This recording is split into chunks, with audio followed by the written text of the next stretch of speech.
Alors on y va, là vous avez rien à écrire, juste à écouter la vidéo. Donc on va voir ensemble quels sont les piliers du CSS dans le sens des notions, une sorte de petite checklist que vous allez avoir tout le temps dans votre tête quand vous allez coder pour essayer de faire le code, le meilleur code possible en fait en CSS. Alors qu'est-ce qu'on va voir? On va voir trois grands piliers. D'abord un code de qualité. En quoi ça consiste? Ça consiste à un code qui va être facile à comprendre par vous déjà, parce que au bout par exemple de 1 mois, 6 mois, 1 an, vous allez retourner obligatoirement ou pas, mais en tout cas ça va vous arriver de retourner, de remettre votre nez dans votre code. Et je peux vous dire que même si c'est vous qui l'avez écrit, et vous allez dire mais qu'est-ce qui se passe? Pourquoi j'ai fait ça? Pourquoi là j'ai codé ça, etc. Donc commentez votre code avec des commentaires, n'hésitez pas. Alors pas trop de commentaires non plus, mais vraiment des bons commentaires efficaces à des endroits importants. N'utilisez pas des propriétés qui sont soit obsolètes, soit pas encore totalement acceptées par tous les navigateurs, soit des propriétés qu'on a envie d'utiliser un petit peu pour faire le malin entre guillemets, des trucs un peu trop élaborés, etc. Pensez toujours facile, facile, facile, d'accord? Pas, j'ai pas envie d'épater la galerie, j'ai envie que ça fonctionne et que ce soit simple à comprendre, d'accord? Pour faire gagner du temps à tout le monde. Ensuite, un code propre dans le sens où on peut utiliser des propriétés raccourcies comme background, comme font et comme d'autres existent encore. On va avoir un code qui va être, encore une fois, commenté et segmenté, c'est-à-dire si vous allez avoir plusieurs sections dans un site, vous allez faire les sections les unes à la suite des autres, par exemple, et à chaque fois, vous allez mettre des commentaires, section 1, nanani, section 2, formulaire, etc., etc. Un code réutilisable, c'est-à-dire que déjà, encore une fois, vous allez bien le comprendre, même si vous revenez dessus après, vous allez dire « Ah oui, donc là, j'ai fait ça pour aligner les éléments de cette telle manière. Je peux limite copier le code, le coller ailleurs, que ça va fonctionner pareil. » Ok?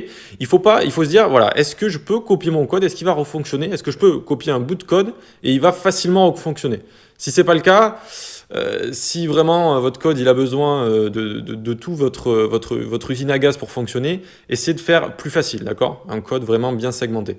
Ensuite, nommage des classes compréhensibles, ça c'est très très important. Certains nomment leurs classes n'importe comment, on ne comprend plus rien après. Alors ça peut pas être un peu bête, mais nommez vos classes vraiment pour ce qu'elles sont. Vous avez un portfolio de photos, nommez la classe container portfolio photo. Même si la classe est longue, c'est mieux d'avoir une classe longue qui veut vraiment dire quelque chose. Et donc dans le code, ensuite, on va avoir que des raccourcis comme ça, CPP, OII, je sais pas, enfin bref, que des raccourcis, on va plus rien comprendre. Alors que des vrais mots, c'est bien, on s'y retrouve beaucoup plus, d'accord? Ensuite, une bonne structure HTML, donc là, c'est pas du CSS, mais le CSS est lié obligatoirement à notre HTML. Bien présenter son HTML, tout simplement, bien structuré, bien imbriquer les enfants dans les parents, etc. pour que votre CSS fonctionne bien. Ne pas mettre, par exemple, un élément d'une liste en dehors de la liste, évidemment, ça va moins bien fonctionner. Mais ça, à mon avis, vous êtes d'accord. Allez, donc, second pilier, il faut que ce soit responsive. Alors, si on était il y a 10 ans, 15 ans, ça, le pilier n'existerait quasiment pas. Responsive, c'est quand ça va s'adapter à tous les écrans. Tablette, portable, écran d'ordinateur. Mais donc là, on a 3 grosses catégories, mais toutes ces catégories vont se diviser en les dizaines de milliers de types de portables, par exemple, qu'il existe, de types d'écran d'ordinateur qu'il existe, même si évidemment, il y a des tailles standards, et c'est ça qu'on doit faire, c'est coder pour les tailles les plus standards. On ne va pas coder notre site de 10 000 manières différentes, évidemment. Mais voilà, il faut que ce soit en portable correct, en tablette correct et en écran d'ordinateur correct. En plus, c'est que Google va vous noter très très dur dessus. Si votre site n'est pas responsive en 2020 et plus, alors là c'est terminé, il ne sera jamais en première page, ou alors sauf cas vraiment exceptionnel, mais je ne vous le conseille pas du tout de ne faire un site qui n'est pas responsive. Il faut tester son site sur tous les écrans et voir si ça fonctionne bien. Les média queries, on va voir dans cette formation, on va voir toute une section quasiment que sur les média queries. Ça va justement nous servir à faire du responsive. En fait, on va dire à notre code, tiens, à partir de 800 pixels de large, imaginons donc sur une tablette, eh bien le code va être comme ça. Tu vas avoir le font size qui va faire 20 pixels. Vous voyez, ça va descendre, etc. Et donc, ça nous permet de très bien adapter notre code finalement assez facilement. Vous allez voir, les média queries, c'est plutôt cool, même si c'est une partie un peu ingrate à faire parce que quand on a fini notre site, on doit le faire pour les autres écrans. C'est vrai que certains n'aiment pas trop. Voilà, il faut s'y habituer. Les unités de mesure, on ne les a pas encore toutes vues, mais on a déjà vu pourcentage pixels. On va voir tout ce qui est rem, viewport 8 et viewport width que nous avons juste ici. Donc des unités adaptées, encore une fois, les unités peuvent facilement nous faire du responsive, notamment les pourcentages qui sont des unités relatives à la largeur de quelque chose ou à la hauteur, ça va être des unités relatives, alors que pixel va être une unité absolue. Ok, donc unité absolue, 90 pixels va tout le temps faire 90 pixels, alors que 50% par exemple de la taille du navigateur, ce ne sera pas tout le temps pareil. Des images responsives, évidemment, qui vont bien se plier, qui vont bien s'arranger, qui vont bien se réduire quand on va réduire nos écrans. et qualité adaptée, on va y revenir juste après pour le prochain pilier. Coder son site en desktop first ou mobile first. Alors desktop first, c'est quand on va coder son site en pensant en premier qu'il va y avoir le plus d'utilisateurs sur un ordinateur. Donc il va être adapté à un grand écran de base, il va avoir des animations, etc. par rapport à un grand écran. Et ensuite, on va, à la fin d'avoir codé ce site, eh bien, on va le coder ensuite pour la version mobile. Et voilà, donc en général, on passe le plus de temps en desktop first pour la version ordinateur, puis on va vers la version mobile à la fin pour que ce soit quand même correct en mobile. Et le mobile, c'est exactement l'inverse. C'est, OK, je suis en train de coder un site, une application, etc., qui va être vu en majorité sur des mobiles. Donc, je fais d'abord mon site en mobile avec des petites animations, des petites micro-interactions et tout en mobile. Et ensuite, hop, j'adapte mon site pour le desktop, que même si une personne me visite sur un ordinateur, eh bien, ce sera quand même adapté.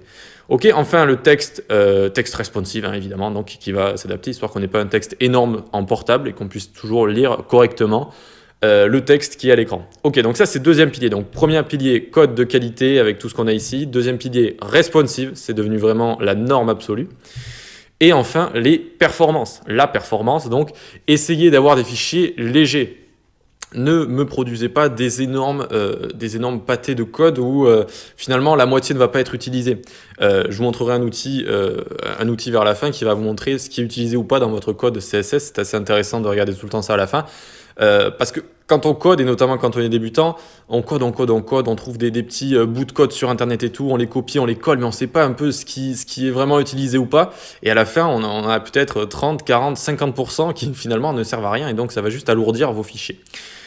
Optimiser ces images, ça c'est très important. En fait, c'est le numéro 1 niveau performance de ce qui va vous faire perdre en performance, ce sont les images. C'est ce qui pèse le plus lourd dans des sites en fait, d'accord? Et donc on va pouvoir les optimiser, notamment, il y a des petites techniques qui sont sorties, donc je vous montrerai à la section responsive notamment, pour adapter, c'est-à-dire on va montrer quand on sera en mode desktop, donc en mode grand écran, une image de haute qualité, et dès qu'on passe en mobile, eh bien en mobile, on le détecte, et on mettra une image en plus petite qualité, et donc on verra pas la perte de qualité vu qu'on sera sur mobile et que l'image sera beaucoup plus petite. Et donc ça va nous faire gagner de précieuses secondes en performance. Compresser son code, qu'est-ce que ça veut dire? Tout simplement, vous avez un code CSS comme on codait jusqu'à présent. Le compresser, ça va enlever tous les espaces entre. Ça va créer soit une grande ligne, soit plusieurs lignes, où le tout va être collé en fait. Alors pour un œil humain, c'est très dur de le lire, mais pour un ordinateur, il va comprendre comme si nous, on codait avec des espaces entre. Sauf que ça va être compressé, ça va prendre évidemment moins de place. Compresser les images, dont je vous l'ai un peu dit précédemment. Ah non, compresser, non, c'est pas ce que je vous ai dit précédemment. Souvent, les images vont être trop haute qualité par rapport là où on a envie de les intégrer. Imaginons, on a envie de mettre une petite image derrière notre performance ici. Eh bien, elle va pas être très grande l'image, donc on n'a pas besoin de prendre une image 1920 par 1080 par exemple. D'accord, on peut prendre une image juste de 500 par 200 et ça va être très correct. Donc compresser ces images suivant les tailles qu'on a envie de mettre, les tailles d'image. Utiliser un préprocesseur CSS, on verra ça dans la section SAS SCSS. Un préprocesseur, c'est une sorte de CSS boosté aux hormones, si vous voulez, qui va nous proposer des fonctionnalités. On va pouvoir même utiliser des fonctions, on va utiliser des bouts de code réutilisables, on va utiliser des boucles for même en CSS, vous verrez. Donc ça permet de gagner du temps et également de réduire ses fichiers. La compatibilité, alors j'ai bien écrit, oui, compatible cross browsers, ça veut dire ça va être compatible sur tous les navigateurs. Alors ça, heureusement, c'est de mieux en mieux, c'est-à-dire il y a de moins en moins de différences entre les navigateurs, mais quand même il reste des différences assez notables où quand vous allez tester votre site sur Chrome puis après sur Firefox par exemple, va y avoir des choses qui vont changer, hein, tout simplement de dimension, de taille, etc. Donc voilà, il faut que ce soit compatible sur tous les navigateurs. Donc notamment, on va pouvoir détecter si on est sur Firefox, si on est sur Opera, etc. Et changer certaines petites propriétés qui sont spécifiques au navigateur. Voilà pour les 3 piliers. Donc il faut tout le temps avoir en tête de la performance, penser à faire du responsive. Donc ça, en général, on le pense à la fin, le responsive, mais quand même, quand vous allez créer un site ou intégrer une maquette, etc., ayez-le toujours en tête. Hein. Ne pensez pas qu'à ça à la fin. Au début, il faut quand même un cadre. Vous vous dites, OK, je vais pouvoir facilement faire du responsive avec ça.